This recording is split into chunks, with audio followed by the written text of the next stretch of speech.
5 minutes avec Dieu et sa parole. Méditation de ce mardi 7 avril 2020. Nous allons méditer sur ces paroles de Jésus qui répond à Pierre, « Tu me suivras plus tard ».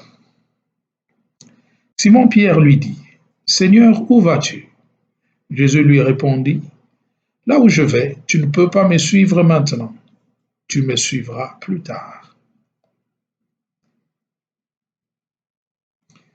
Bien-aimés dans le Seigneur, Shalom.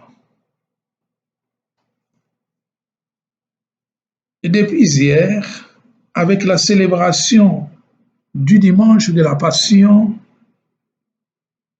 ou communément appelé le dimanche des Rameaux, nous sommes entrés bien au cœur du mystère chrétien, cette montée vers Pâques, qui est le point culminant de la fête de Pâques, de la Pâque du Seigneur et notre Pâques. Il est important qu'après 40 jours de préparation, nous puissions nous poser la question comment nous y sommes-nous préparés? Pouvons-nous en établir un bilan? Peu importe si le bilan n'est pas concluant, si nous n'avons pas réussi malheureusement à gagner ce pari, mais au moins faisons de cette semaine qui nous reste, la semaine sainte, un moment de récupération. Nous pouvons récupérer ce que nous n'avons pas pu récolter pendant tout ce temps de préparation à Pâques. Concentrons-nous au moins cette semaine pour gagner quelque chose. Dieu, en fait, n'a pas épargné son Fils, il nous l'a offert. Il l'a livré pour nous. Et Isaïe le désigne comme le serviteur. Dans le premier chant d'Isaïe hier, on nous a dit que il est l'élu, celui sur qui repose l'Esprit du Seigneur. Mais aujourd'hui, ce serviteur est présenté, ce qu'on appelle le deuxième chant du serviteur d'Isaïe. Il nous est présenté comme celui qui est la lumière des nations et qui est chargé d'apporter son salut à toute l'humanité, à la terre entière. Il faut que le salut de Dieu puisse toucher chaque homme et tout homme. Et pour cela, le dit serviteur doit s'engager dans cette mission. Mais force est de constater que, hélas, il sera abandonné de ses bien-aimés, de ses collaborateurs les plus directs, ce qui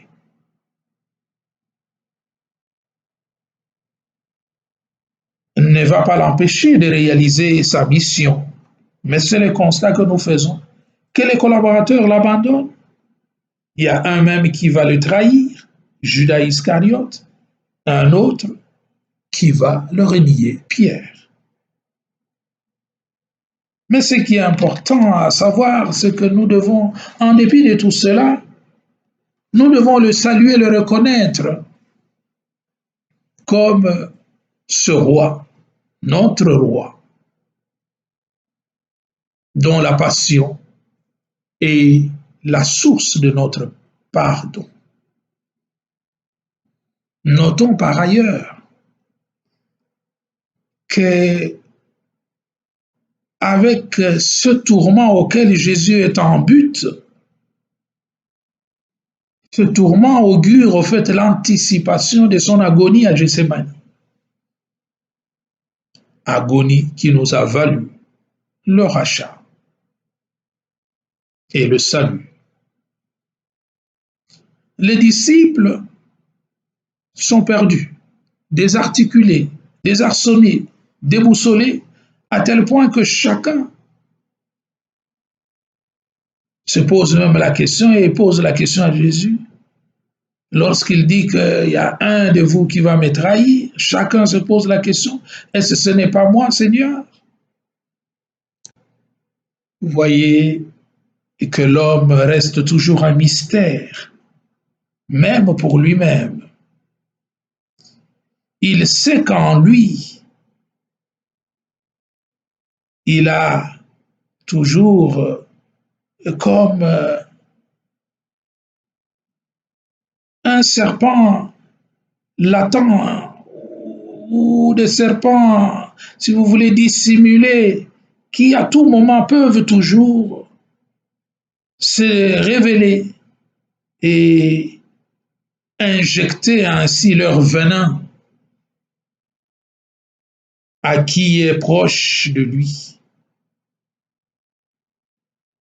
Et sachons-le que en chacun de nous, il y a cette négativité qui est capable de détruire autour de nous. Faisons-y attention. Et personne de nous n'est donc immunisé contre ce que saint Paul qualifiait des chardes dans la chair. Dans mon cœur, j'ai envie de faire le bien, mais dans ma chair, je fais l'amère expérience du mal que je voudrais éviter. Hélas, j'y suis de plein pied. Et saint Paul se pose la question, il dit, mais qui me délivrera de ce corps de péché? Dans Romains 7, 21-24. Apprenons donc que nous sommes des êtres fragiles et que notre amour ne vaut rien sans l'aide du Très-Haut. Comme Jésus lui-même l'a si bien exprimé dans l'évangile de Saint Jean, au chapitre 15, le verset 5, lorsqu'il dit « Hors de moi, vous ne pouvez rien faire. Si nous ne sommes pas attachés à lui, si sa grâce ne nous soutient pas, eh bien, nous sommes capables du meilleur comme du pire. Donc, nous pouvons faire l'expérience amère de la trahison, du reniement, ou de la fuite ou de l'abandon du Seigneur. Chacun de nous est un être potentiel, donc un pécheur virtuel. Et nous avons besoin de la grâce. Et cette grâce, nous pouvons la saisir comme l'a saisi le bon larron. Si nous confessons nos péchés devant lui et nous rappelons au Seigneur de tourner son regard bienveillant, comme le larron lui a dit, eh bien souviens-toi de moi quand tu reviendras dans ta gloire. Dans la puissance de ton règne, rappelle-toi que je suis minable et pécheur, seule ta miséricorde peut me sauver. Et Jésus va retoquer au larron en lui disant, aujourd'hui même, avec moi, tu seras dans le paradis. Comme pour nous dire que tout pécheur que nous sommes, si nous nous tournons cependant vers Dieu avec un cœur contrit et implorant sa miséricorde, eh bien, nous obtiendrons gain de cause. Osons donc faire ce pas et cette démarche du bon larron pour que nous puissions être sauvés. Amen. Faisons notre invocation à la Madone.